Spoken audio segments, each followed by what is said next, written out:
तो देखंतु पिला माने फाइनाली आसीगला ओडिशा पुलिस तरफ ओएसएफ आईआरबी ऑफिशियल आंसर की निजे केतटा ठीक करछंती केतटा भूल करछंती केते मार्क रहिछि निजे डिटेल्स चेक करिवे। तो प्रथमे ओडिशा पुलिस रो ऑफिशियल वेबसाइट को आसीबे।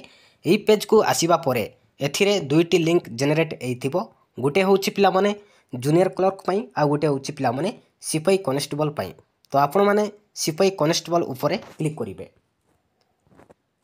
तो क्लिक कला परे तो यह भाव में पेजटी ओपन हो पिला माने। तो प्रथम पेज रे आपण माने देखिए प्रथम पेज रे शो करुच्ची link for provisional answer key and objection to the answer key for the post of सिपाही constable in battalions in Odisha police. तो ता ऊपर क्लिक करिवे। तो क्लिक कला परे तो साइट टिके स्लो अच्छी पिला माने।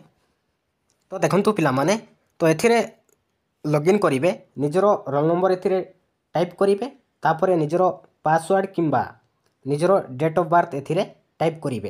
टाइप कला परे तो लॉगिन ऊपर क्लिक करिवे। तो लॉगिन ऊपर क्लिक कला परे निजर केतटा भूल करिचो केतटा ठीक करिचो केते मार्क रहिछि डिटेल्स आपण माने चेक करि परिबे।